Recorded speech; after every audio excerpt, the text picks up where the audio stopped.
270 ಕೋಟಿ ವೆಚ್ಚದಲ್ಲಿ ಒಂದು ಫ್ಲೈಓವರ್ ನಿರ್ಮಾಣ ಮಾಡಬೇಕಂತ ಏನು ಜನಪ್ರತಿನಿಧಿಗಳ ನಿರೀಕ್ಷೆ ಇತ್ತು, ಅದಕ್ಕೆ ಸಾರ್ಥಕತೆ ಸಿಕ್ಕಿದೆ. ಟೆಂಡರ್ವನ್ನು ಫ್ಲೋಟ್ ಮಾಡಲಾಗಿದೆ. ನಮ್ಮ ನ್ಯಾಷನಲ್ ಹೈವೇದಿಂದ ಒಟ್ಟು ಸಿಟಿ ಒಳಗಡೆ ಬಂದ್ಬಿಟ್ಟು 2-3 ಅಪ್ ಡೌನ್ ರ್ಯಾಂಪ್ ಕೊಟ್ಬಿಟ್ಟು ನಮ್ಮ ಶಂಕರಾನಂದ ಮಾರ್ಗ್ ಕ್ಲಬ್ ರೋಡ್ ತನಕ ಡಿಸೆಂಡ್ ಆಗಿ ಹರ್ಷ ಕಡೆ ಒಂದು ರೋಟರಿ ಮಾಡುವ ತನಕ ಏನು ಪ್ಲಾನ್ ಇದೆ ಅದರದ್ದು ಎಸ್ಟಿಮೇಟ್ ಅಪ್ರೂವಲ್ ಆಗಿ ಟೆಂಡರ್ ಕರೆಯಲಾಗಿದೆ. ಆಗಸ್ಟ್ ಮಿಡ್ ಒಳಗಡೆ ಈ ಟೆಂಡರ್ ಫೈನಲ್ ಆಗುತ್ತೆ. ಆಗಸ್ಟ್ ಅಂತ್ಯದ ಒಳಗಡೆ ವರ್ಕ್ ಆರ್ಡರ್ವನ್ನು ನೀಡಿ ಕೆಲಸ ಆಗಸ್ಟ್ ಎಂಡ್ ಅಥವಾ ಸೆಪ್ಟೆಂಬರ್ ಬಿಗಿನಿಂಗ್ ಅಲ್ಲಿ ನಾವು ತಗೋಬೇಕಂತ ಹೇಳಿ ಯೋಚನೆ ಮಾಡ್ತಾ ಇದ್ವಿ. ಎಲ್ಲ ವಿವಿಧ ಇಲಾಖೆಗಳ ಜೊತೆ ನಾವು ಚರ್ಚೆ ಮಾಡಿದ್ವಿ. ಇದರಲ್ಲಿ ಒಂದು ಮೇಜರ್ ಪಾಯಿಂಟ್ ಏನ್ ಬಂತಂದ್ರೆ, ಮರಗಳಿದಾವೆ, ಇದನ್ನು ಏನ್ ಮಾಡ್ಬೇಕಂತ ಪ್ರಶ್ನೆ ಬಂತು.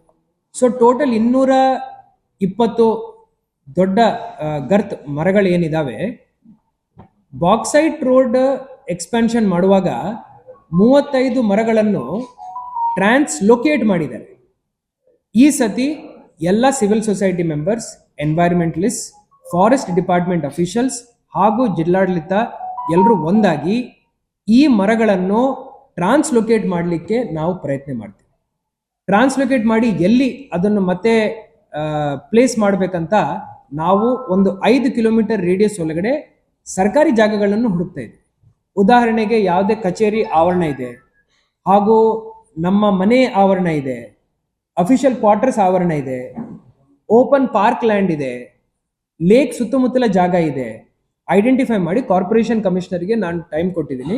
ಅವರು ಮತ್ತೆ ಫಾರೆಸ್ಟ್ ಡಿಪಾರ್ಟ್ಮೆಂಟ್ ಅವರು ಮತ್ತೆ PWD ದವರು ಸೇರಿ ಈ ಮರಗಳನ್ನು ಟ್ರಾನ್ಸ್ಲೊಕೇಟ್ ಮಾಡಲಿಕ್ಕೆ ಜನಸಾಮಾನ್ಯರ ಜೊತೆ ಚರ್ಚೆ ಮಾಡಿ ಎನ್ವೈರನ್ಮೆಂಟಲಿಸ್ಟ್, ಫಾರೆಸ್ಟ್ ಡಿಪಾರ್ಟ್ಮೆಂಟ್ ಎಲ್ಲರನ್ನು ಕೈ ಜೋಡಿಸ್ಕೊಂಡು ಕೆಲಸ ಮಾಡಬೇಕಂತ